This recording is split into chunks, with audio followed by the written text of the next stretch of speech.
Thank you so much, Souvik. That was a very kind introduction. And I am delighted to be here. Thank you for having me. It's a very interesting topic. Honestly speaking, I'm a bit nervous because I'm talking for the first time publicly about my passion for plants and gardening. So big thanks also to Gurman for recommending me for this. So, my background actually, like Souvik mentioned, is very different. I started and I run Youth Ki Awaaz, which is, completely crowdsourced media platform that gives space to lakhs of young people across the country to speak up on issues that they are passionate about. And I've been doing this for the last 13 years. So I started this when I was 17. I was still in school at that time. And I think one of the things that I did not anticipate was how the platform would develop. And I think my first brush with information architecture, or rather the lack of it, came in when I started realizing that there are just so many people who are writing on the Youth Ki Awaaz platform, who are sending in their content, who are sending in their stories, sending videos, photos. But I did not have a very organized structure of managing their information, where they come from, what they are passionate about, what motivates them to talk about something, what really gets them going when it comes to social justice issues, politics, and so on. And I think early on, closer to 2010, I started organizing information in the best possible way to really start understanding who these users are. And over the course of time, over the last 13 years, today, I think just organizing information around people has become something that we do a lot, and that I have become extremely passionate about personally. Whenever I find out about platforms that exists out there, I always want to know more about what is, who are the people behind it, what's the information that exists out there, and so on. So when I first started gardening, and gardening really here is more like a metaphor of sorts. It could be anything that you're passionate about. You can see my photo on your screen. I look extremely happy, in my garden. So I'm super passionate about it. I have grown a deep sense of curiosity, as well as a passion for a particular kind of a plant. And this plant grows primarily in South Africa. It's called a Haworthia, broadly classified as a succulent. But what's beautiful about this plant is that you can create, it's probably the only plant in the world that lets you create endless hybrids of it. So you can literally hybridize, n number of genuses and species that exist out there. And you can create your own Haworthia. You can have your own plant that is very unique to you, that does not exist in the world, that you have invented pretty much. And that's something that pulled me right into it, because when I started collecting this plant, I started seeing people, and master growers from Japan, from all of Europe, doing this. And as is the case with me, I went right into it. And as you can see in the photo, I have a massive collection, more than 2000 of these plants in my house. And I've been growing them for a very long time now. It's been more than, I mean, very long, as in it's been more than 3 years for a person to focus on one specific plant. So I've really gone very deep into it, and I've been able to gather the plants from across the world. So from everywhere, from South Africa, where the plant originates from, to Japan, Thailand, Portugal, and so on and so forth. Getting licenses, getting certificates to really bring the plant in, making sure I have all the approvals, and so on. So it's very safe to say that I went very deep into the hobby. And one of the things that I started doing about a year and a half ago was I started trying to create my own hybrids. And the process of hybridizing a plant is very simple. Plants put out flowers. Flowers have pollen. You take pollen and you put it in another flower. It leads to something called a seed pod or a fruit, and that typically has seeds. You sow them when they're dry, and you get a new plant. It's a very simple process for somebody who's really into gardening. And if you're not into gardening, it may sound complicated, but when you get right into it, it's actually pretty simple. So I started really going quite deep into it, and I started figuring out that I do want to create a hybrid of my own, and not just one. I want to create several hybrids, that I can say that, okay, I invented this plant in my house, in my garden. So as I started going deeper into it and started learning a lot more about this particular plant, I realized that there are three very critical pieces of information that exist across this particular plant, and actually any plant if you're gardening. Um, One is the genus of the plant, which is the, it's like the top level family of the plant that it comes from. So within the particular plant that I grow, which is called a Haworthia, earlier, about more than 2 decades ago, there used to be a massive classification called Haworthia. And Haworthia is the genus that we're talking about over here. Over the course of the last many years, that genus was then further broken down, and researchers and botanists, they realized that different Haworthias have different kind of features that they put out. So the genus actually got broken down. So there came a Haworthia, there came a Haworthiopsis, a Tulista, and blah blah blah. Like many more genuses came about. Now within the genuses are the species. So in front of your screen, you'll see two very different kind of Haworthias. The one that's a bit more red is called it's actually now classified as a Haworthiopsis. It's called a Haworthiopsis coelmaniorum. And the one that's not so red is actually called a Haworthia vimy. And that's the species of the plant that exists out there.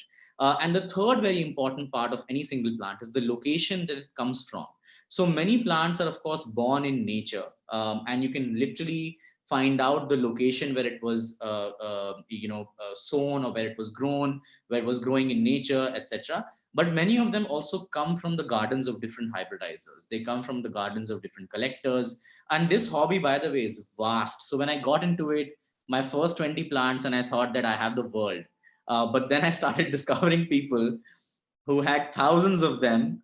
And just like, I'll give you an example. There is a group on Facebook called the International Haworthia Study Group, which has more than 15,000 people. And that's just one of about 30 such groups that I'm a part of, which has thousands of people growing this plant. So there's really a very solid community out there of people who are passionate about this one particular plant. So when I started hybridizing them, initially, I would just pick plants at random, and I would try and cross pollinate them, and I would try and see if a seed pod would emerge. For almost a year, I was completely unsuccessful at it, and I could not really wrap my head around what was going on. At that time, I also didn't care as much about the identification of the plant. I didn't care what species it was. I just looked at it, I liked it, it looked great, I got it. But over the course of time, as I kind of realized that if I really want to create hybrids, I need to understand the plant better, I started organizing the information a lot better. And I did something super simple. I just put together an Excel sheet, like the one that you see in front of you right now. So it's very simply classified. There's the genus of the plant, there's the species of the plant, there's the locality of the plant, and there's a collection number. So I even went down to understanding whose collection it comes from, and the number signifies when the plant was born, what level of parentage it has, etc., etc. And if you Google some of these numbers, you'll get all the information, because the people who have collected them, like the letters that you see, MBB, IB, they're actually names of collectors. They're initials of the names of the collectors.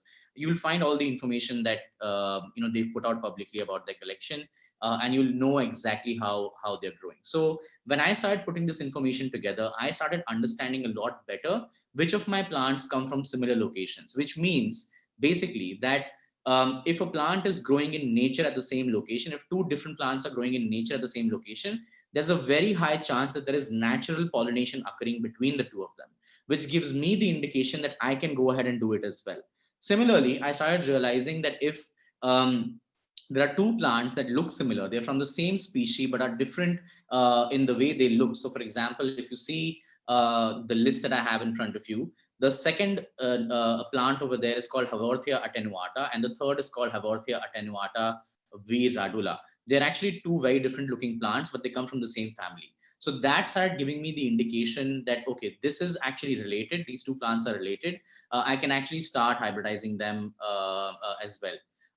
And slowly and steadily, as I went deeper into it, I actually was able to very successfully create hundreds of hybrids all of a sudden. I was getting a tremendous amount of seed pods on my plants. I was able to grow my garden from, I think, about 1,500 at that time, and suddenly added 500 more to my collection. As of right now, I have close to 2,000, like I said, and I have almost probably more than 800 seeds that are waiting to be sown. So my garden is growing at a tremendous speed. And you know, the place where this helps is not just to help me make the decision about what I want to hybridize. It also helps me strengthen my collection.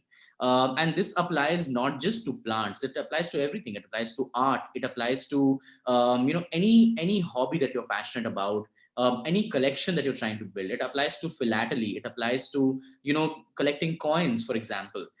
If you're able to structurally organize information around the things that you're passionate about, it helps you also find the gaps. It helps you find out what you're missing in your collection and where you could possibly get it from. So a lot of the information, when I started organizing it, it started helping me understand in a very structured way what was the next plant I wanted. So I stopped making random purchases, because the one thing about collections is that it can really burn a hole in your pocket. And you don't even realize when it does that. So I think the moment you start organizing the information around your passion, or what your hobby is, you start realizing what you want to say no to and what you want more of. And I think that's the best thing that organizing information around this particular plant helped me. And as you can see in this photo, I have a crazy collection. And this plant that you're seeing in front of your screen right now is actually a hybrid of the two plants I showed you a little while back. And this hybrid was created in my garden. So I was able to successfully create this hybrid as well. And I just want to show you my first hybrid that I created, which I call the Orion, which actually doesn't exist in nature. It's a beautiful hybrid between two different species that I put together. And now I'm slowly and steadily getting into intergeneric hybrids. So not just hybrids within the Haworthia family, but related families as well. And that's what, honestly, organizing information can really do for the things that you're curious about, the things that you're passionate about. It can help you build you know, a stronger sensibility around them. It can help you find out more and really go deeper into your hobby, and not just have it as a side thing. It can actually become something that becomes a very integral part of your identity, just how this passion is becoming for me. So I you know, with that, I'll kind of wrap up, and I really hope that this information was helpful for all of you, and that you'll be able to apply some of these things to your passions and the things that you're you know, really kind of going after. Like I said, it's not just applicable for plants, it's applicable for anything that you're passionate about, and you're trying to build a collection around in particular. So thank you so much for having me. And Souvik, if there are any questions, I'll be more than happy to answer. Thanks a lot, Anshul. That was a fantastic short talk, and definitely very inspiring. I think this talk should have been titled "Using IA to Save Money." Uh, because no one would have thought it that way. And also, you started off with a very nice introduction to IA in the sense that you don't really realize when IA is good, but when you start off with a mess or there is a lack of IA, that is more evident in a way. So, which is the part you started with the Youth Ki Awaaz bit. So, could you talk a little bit more about that aspect, as in how IA is invisible until it is failing? Yeah, absolutely. In fact, not just at Utavas, I think, not just in terms of the platform, I think even in terms of how you manage your team, how you organize, you know, the key skills that your team has, how you're thinking of building sales processes, how you're thinking of building, you know, potential funding opportunities. I think there is missing information everywhere, which honestly leads to a mess for sure. And it's only when that mess comes in front of you is when you realize that, you know what, this was right in front of us all this while, and we should have just thought of organizing this better. And it's all something that, you know, honestly, I've gone through, not just in terms of the platform, like I said, in terms of the team, in terms of funding opportunities, you know, revenue streams, etc. Even with my you know, hobby for plants, it did not, the fact that I could have used IA to organize them better did not come naturally. It, like I said, it came at a point where I was not being able to create hybrids. And then I kind of started realizing that, okay, maybe I should just start understanding the information around these plants a bit better. And I think it's okay, because sometimes just organizing information sounds and seems a bit tiring, and it seems a bit very process oriented, and people don't like processes. Like everybody hates structures and processes. So I feel you start off not appreciating it, but you end up appreciating it a lot when it becomes very simple, very well organized, and something that actually helps you move much faster. So it's only the initial moments when it's a bit tiring, but the long term benefits of organizing information properly are terrific. Right, absolutely.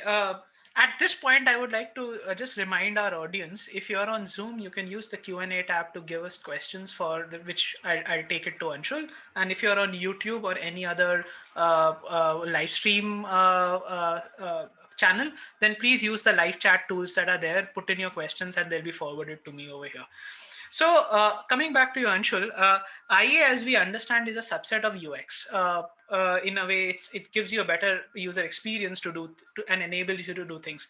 Would you call yourself someone who is from a UX background?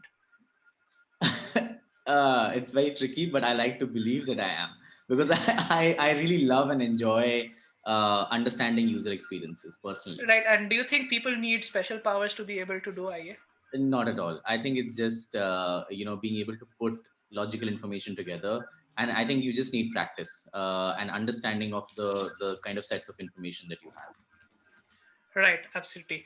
Okay, so so it is fair to say that without having organized your entire information, you wouldn't have been able to achieve all the things that you've achieved. Absolutely. But at any stage, do you feel, or rather, let me say at this stage, what are the next things? Because everyone gets an idea. Oh, like for example, the Ganesh Bagler's talk when I heard it. So you're almost presenting an information in a way in which you have understood it.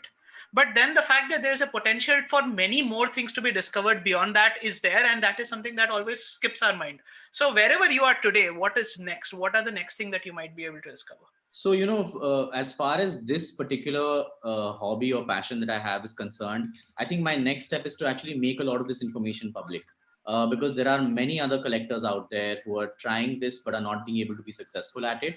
And I think there are groups of people who are already organizing a lot of information around this. And I definitely want to very actively contribute to the creation of that process. So I see that as a next step, because also it helps build a stronger community. It helps bring more people into it. It helps introduce the hobby to a lot more people as well. Right. So there's this question from Thompson, who asks, what role has online communities played in developing your hobby, and do you have some thoughts about IA being a collaborative exercise?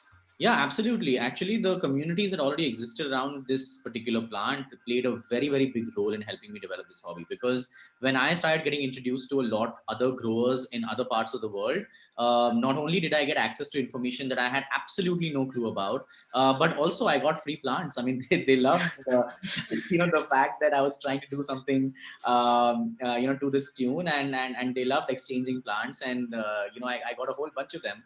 And I now am very closely knit as a member of many of these communities as well. And I do think IA is a very collaborative exercise. There are several of these Excel sheets that I have with growers from Portugal, from Canada, from Japan, who are just kind of constantly adding information.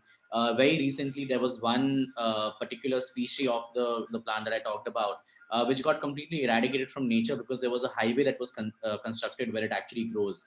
But a lot of collectors from across the world were able to come together and put together information around the plant because they had it, and they were able to collect it from different growers, etc. So I think it definitely is a very collaborative exercise for sure. Okay, another question I'm taking, Ajay from YouTube has asked, were you able to use information mapping techniques or IA around watering and caring for these plants? Because as plants from different region would need different care. That's a great question. Honestly, I haven't gone as deep yet. I very perceptively just decide, the care and the watering schedule. Honestly, because they also come from the same genus, 90% of their care is the same. It's only 10% that's different because they come from a different location. Their flowering cycle is different, etc. But that doesn't make a huge difference to me. But actually, now that you say it, I do think that there is definitely some applicability of information architecture around how you care for a lot of these plants. Right. So on that note, You already have shown us some of the Excel sheet. Are there any aspect of categorizing, classifying, or anything that probably you have done and it's unique to you, and the other collectors are not doing it that way? Because information can be seen differently by different people. That's why I Absolutely. ask. So the Excel sheet that I showed you is a very standard way of organizing information because that's how most collectors around the world do it. But of course, when I create hybrids, this is not a hybridization sheet that I showed you. The information that I save over there is very different. It looks very different. I am able to put down a very deep level of parentage of the plant, and that's something that I actually saw only one grower based in France do. And he was very kind enough to share how he organizes that information, and I was able to really kind of learn a lot from him. But yeah, I think the information around hybridization is how is probably very differently stored with me as opposed to a lot of people who are growing the plant across the world. Got it. And another question from Isha. I think this is also on YouTube. Apart from hybridization, what other aspects of gardening or plant collection can we use IA for? I think just the fact that you are kind of building a collection because I mean it helps you see the gaps in terms of what you don't have and what you could or should have, and like you said, how to save money. I think that's a very critical aspect because now, I mean, if you've noticed during COVID, people just went berserk buying houseplants and spent a crazy amount of money on plants, and many of them also lost a lot of plants because the information just doesn't exist as easily. That's the challenge with a hobby like plant growing. You talk to one grower sitting in some part of the world, their conditions are very different from your conditions, and you might think that okay, if I do it this way it'll work for me as well, but it doesn't. So I feel it can really help you grow them better beyond just hybridizing the kind of plants that you have. All right, there are 2 more minutes that we have with you, and I have two questions at this point of time if there are no other questions. One is that after reaching where you have reached, do you still discover something fascinating when you put together information? And can you tell us something fascinating that you have recently discovered? Absolutely. Actually, I can give you two examples. One from Yeah, more of my work yeah. domain. One of the things that that we at Youth Kevas have been trying to figure out is that we've been a writing space for more than a decade now, and where do we go from here? What's the next step that Mhm. we should take? Just looking at the very obvious information, you can tell that what, people don't just want to write, people want to create videos, people want to share photos, etc., etc. But when you move beyond that and when you discover information that's a lot deeper than that, you realize that actually beyond writing and sharing information, people just want to talk to each other. People just want to connect with each other. And that's a piece of information that I discovered just by chance while going through a lot of the surveys that we do, with our audiences, and a lot of the conversations that we have with our community. Similarly, in my garden as well, I recently discovered that I might actually be able to create one of the rarest hybrids ever, because two of the parent plants that are very difficult to get happen to be in my collection, and they come from two different, completely different parts of the world. And I'm giving it a shot. I'm trying it out. Let's Okay. see what My final question, and in under a minute, how do you create a hybrid? Do you just lock two plants together in a room? happens. Yeah, and you put on some candles and that's it. No, I mean, honestly, if you really want to know, you take the pollen of a plant and you put it in another like plant. like you just pick it out, like. You play B. So I use a very fine hairbrush. I dip it Okay. in the flower of a plant and then I dip it in another flower of another plant. So that's Oh how you. wow, this is definitely fascinating. Okay,